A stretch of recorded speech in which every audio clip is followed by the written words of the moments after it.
تو ایاز صاحب، کل کہا جا رہا تھا پیش رفت ہی پیش رفت ہے، آج اچھی خبریں سامنے آ رہی ہیں۔ اس سے پہلے شیخ رشید اور نور الحق قادری صاحب متعدد بار کوششیں کرتے رہے، بات چیت کرتے رہے، لیکن بات بنی نہیں تھی۔ اب ایک رات میں یہ معاملہ طے ہو گیا ہے۔ کتنا خوش آئند ہے، اس کا کریڈٹ آپ کسے دیں گے؟ جی، کریڈٹ تو سارا کا سارا حکومت کو جاتا ہے، لیکن زحمت جو حضرت قبلہ مفتی منیب الرحمان صاحب کو دی گئی اور دیگر علماء کرام کو، اس کی کوئی چندہ ضرورت نہیں تھی۔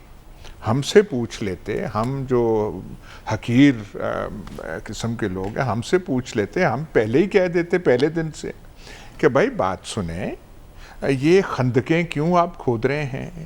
یہ جو ہے کنٹینر اور یہ اور فلانا پل مطالبات جیسے آپ پہلے مانتے آئے ہیں، مان جائیے۔ اور لگتا ایسا ہی ہے، کل بھی گزارش کی تھی کہ یہ جو علماء کرام بیچ میں آ گئے ہیں تو ان کا پریشر حکومت پہ تو نہیں ہوگا، ان کا پریشر ٹی ایل پی پہ نہیں ہوگا، حکومت پہ ہوگا۔ اور بالکل ایسا ہی لگتا ہے، لیکن وہ کیا ہے جی، فتح اسلام اور پاکستان کی ہے۔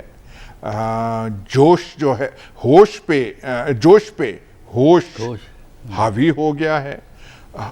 ہم سے پوچھ لیتے پہلے، ہم تو پہلے ہی کہہ دیتے یہ سارا کچھ جو آپ وہ کر رہے ہیں اس کی ضرورت کیا ہے۔ اور اس لیے آئندہ سے پنجاب پولیس اور باقی اور یہ رینجرز کو جو زحمت دی گئی، مطلب کس لیے، اور وہاں ہم یہ چلا دیں گے، وہ کر دیں گے، خامخواہ آپ نے کیا۔ وزیرآباد سے لے کے گجرانوالہ تک، گجرانوالہ سے لاہور تک، یہ جو سینٹرل پنجاب ہے یہ کاروبار اور ہر قسم کے کاروبار کا مرکز ہے۔ خامخواہ آپ نے لوگوں کے پتہ نہیں لاکھوں کروڑوں روپے ضائع کروانے تھے، پہلے ہی کہہ دیتے۔ آئندہ کے لیے حکمت عملی اس معاہدے کا جو ہے بڑا خوش آئند ہے کہ احتجاج ایسا ہو اور ڈیمانڈز اٹھائی جائیں تو پھر رکاوٹ نہیں ڈالنی چاہیے۔ مفتی منیب الرحمان قبلہ کو ایک پرماننٹ جو ہے یہ ٹاسک دے دینی چاہیے کہ ایسا کوئی واقعہ جو 3 ماہ 4 ماہ 6 ماہ بعد ہو تو پوچھ لیا جائے حضور والا ڈیمانڈز کیا ہیں، اور وہ خط 1-2 دن میں منوا لی جائیں تاکہ یہ ٹینشن یہاں پہ پیدا نہ ہو۔ پنجاب پولیس کو البتہ 1-2 تھوڑی سی احتیاطی تدابیر کرنی پڑیں گی۔ راؤ سردار جو آئی جی ہیں، وہ ایک زمانے میں بہت عرصہ پہلے ڈی پی او چکوال رہے ہیں، تھوڑی سی شناسائی ہے۔ ان کی خدمت میں گزارش ہے کہ جب کوئی تھوڑا پولیس والوں کو کوئی نقصان وغیرہ ہو جائے تو اس چیز کا اہتمام کیا جائے کہ تعزیت اور دلاسے تھوڑے جلدی دینے چاہیے۔ ڈی پی او صاحبان کو ہدایت ہونی چاہیے کہ کوئی نقصان ہو تو فاتح خانے کے لیے جلدی پہنچ جانا چاہیے، اس میں کوئی تاخیر نہیں ہونی چاہیے۔ اور یہ بہت اللہ کا لاکھ شکر ہے کہ یہ احتجاج یہاں پہ ہوا، یہ جو میں وسطی پنجاب کہہ رہا ہوں، خدا نخواستہ یہ کہیں بلوچستان جیسی جگہ میں ہو جاتا اور ٹی ایل پی کے جو لیڈر ہیں ان کے بجائے نام ان کے کیا ہوتے، کوئی سردار نوروز خان ہو جاتا، کوئی اکبر بگٹی ہو جاتا، تو پھر ریاست کی رٹ ہم بتا دیتے کہ ریاست کی رٹ کیا ہوتی ہے۔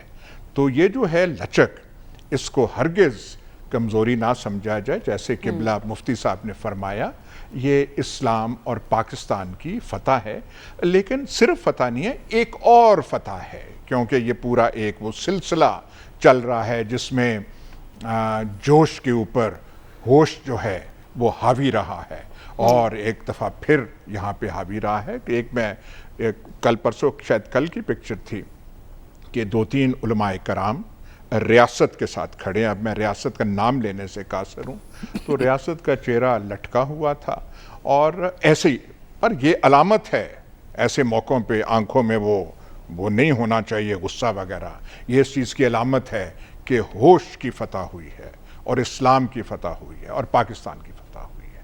تو آئندہ یہ یاد رکھنا چاہیے پنجاب پولیس اور یہ رینجرز وغیرہ کا یہ جو ہے تکلف آئندہ ایسا نہ برتا جائے۔ اور ایک چیز آخر میں کہوں گی، یہ پلوں کے ساتھ کیا ہم نے حشر، وہ 15 فٹ 65 اور 71 کی جنگ میں چناب اور جیلم کے پلوں کو اتنا نقصان نہیں ہوا جتنا یہاں پہ ہم نے خود پہنچا دیے اپنی ناسمجھی کی وجہ سے. ہندوستانی بمبار طیارے نہ کر سکے وہ جو ہم نے اس دفعہ کر دیا. تو اس لیے ہوش کے ناخن سب کو لینے چاہیے. ٹھیک ہے، اور اس بات کو یقینی بھی بنایا جائے کہ آئندہ ایسی صورتحال سے دوچار نہ ہونا پڑے. یہ پوائنٹ بھی اپنے پینل کے سامنے رکھوں گی، لیکن اس سے پہلے سلمان صاحب معاہدہ طے پا گیا لیکن تفصیلات سامنے نہیں آئی. لچک کا مظاہرہ کس نے کیا، کس نے کس کی بات مانی؟ کچھ اطلاعات فرانسیسی سفیر کی ملک بدری کے حوالے سے بھی ہیں. کوئی خبر ہے اس سے متعلق آپ کے پاس؟ دیکھیں مریم، اچھی بات ہے کہ جو کیفیت ایک ہفتے سے طاری تھی وہ کسی طرح ملک کے حوالے سے، ملکی معیشت کے حوالے سے اور سینٹرل پنجاب کے عوام کے حوالے سے اچھی نہیں تھی. اور وہاں پر جو اشیاء خورد و نوش کی ایک قلت پیدا ہوئی تھی اور ایک ہنگامی صورتحال تھی. اب یہ کہ جی ایک تو آپ کا سوال ہے کہ فرانس کے سفیر کے حوالے سے، میرا خیال ہے فرانس کے سفیر کے حوالے سے وہ بہت پہلے سے اپنی اس شرط سے دستبردار ہو چکے تھے. اچھا، اب معاملات جو تھے ان کی رہائی کا عمل تھا، سعد رضوی کا، دہشت گردی کے مقدمات کا اور خود اس کے کالعدم جماعت کے رول کا. اب جو اطلاعات آ رہی ہیں اس میں ایک بات جو امپورٹنٹ ہے کہ وہ کالعدم جماعت اپنا سیاسی کردار ادا کر سکے گی. وہ دہشت گردی ایکٹ کے تحت انہوں نے کالعدم قرار دیا تھا اور اس پہ پیش رفت نہیں ہوئی تھی. دیکھیں بات میں نے کل بھی یہ بات کہی تھی کہ یہ وہ مکتبہ فکر ہے جس کا پاکستان کے اندر انتہا پسندی اور شدت پسندی کے حوالے سے کوئی کردار نہیں تھا. اور جمعیت علماء پاکستان کی ایک بڑی مؤثر قوت تھی مولانا شاہ احمد نورانی کی قیادت میں. بعد میں آہستہ آہستہ ان کی جو سیاسی طاقت ہے وہ کم ہوتی گئی اور پھر جب سیاسی طاقت کم ہوتی ہے، مکتبہ فکر تو وہ تھا بلکہ سواد اعظم تھے اور پاکستان کے حوالے سے بھی ان کا رول پازیٹیو رہا. اب یہ ساری صورتحال میں اگر وہ ان کو کوئی سیاسی کردار دینے کی بات کرتے ہیں تو میرا خیال اس نام سے شاید نہیں ہوگا جو میں سمجھوں. جو 3-4 شرائط میں نے پڑھی ہیں، لیکن اس میں ایک بات بڑی امپورٹنٹ انہوں نے کہی ہے کہ جی آئندہ سے یہ جو دھرنا سیاست اور لانگ مارچ سے اجتناب برتا جائے گا. کیا یہ پابندی پاکستان کی مذہبی پارٹیز کے حوالے سے ہوگی یا پولیٹیکل پارٹیز کے حوالے سے؟ دیکھیں ہم جب یہاں پر کہتے ہیں کہ جی ایک نیوکلیئر سٹیٹ کی حیثیت سے ہم پر بہت زیادہ پریشر تھے اور ہیں. عالمی مالیاتی ادارے ہمیں ٹارگٹ کرتے رہے اور کر رہے ہیں اور اس کے حوالے سے ہمارا ایک ذمہ دارانہ سیاسی کردار ہونا چاہیے. پاکستان کی پولیٹیکل پارٹیز نے سب کچھ یہ کیا ہے. البتہ مفتی منیب الرحمان صاحب کا انداز میں سمجھتا ہوں کہ بہت سنجیدہ تھا اور خود اسی مکاتبہ فکر کے علماء نے ان کا نام تجویز کیا اور انہوں نے یہ بھی کہا کہ آئین کے دائرے میں یہ جماعت اب فعال کردار ادا کرے گی. لیکن سلمان صاحب، جو پولیس اہلکاروں کی شہادت پر مقدمات درج ہوئے ہیں، وہ بھارتی فنڈنگ کے جو الزامات ہیں، ان کا کیا بنے گا؟ بڑا ویلڈ آپ کا کوسچن ہے. دیکھیں یہ تو اب اسٹیٹ کو دیکھنا ہے نا کہ جو پنجاب پولیس کے جوان ہیں یہ بھی بیٹے ہیں، یہ بھی بچوں کے باپ ہیں. تو اسٹیٹ نے جب مقدمات کی بات ہونی ہے، اس لیے کہا گیا کہ جو دہشت گردی کے مقدمات ہیں وہ کورٹس فیصلہ کریں گی. اور کورٹ سے یہ مقدمات کیسے واپس ہوتے ہیں، جو ہم نے آج تک دیکھا ہے کہ وہاں پر جو پروسیکیوشن کا عمل ہے انہیں سگنل دے دیا جاتا ہے. بات یہ کہ ٹھیک کہا گیا کہ پنجاب پولیس براہ راست ذمہ دار ہے لا اینڈ آرڈر کے حوالے سے، اور پنجاب پولیس اپنی کارکردگی کیوں نہیں دکھا سکی؟ دیکھیں جب حکومتیں ان کے پیچھے نہیں کھڑے ہوں گی. آج میں دیکھ رہا ہوں کہ جو اسٹیئرنگ کمیٹی بنائی گئی ہے علی محمد خان کی قیادت میں، اس میں پھر اس پہ جو معاملات پر عمل درآمد کی ذمہ داری پنجاب کے ذمہ داران پہ آئی ہے، وزیر داخلہ، سیکرٹری داخلہ.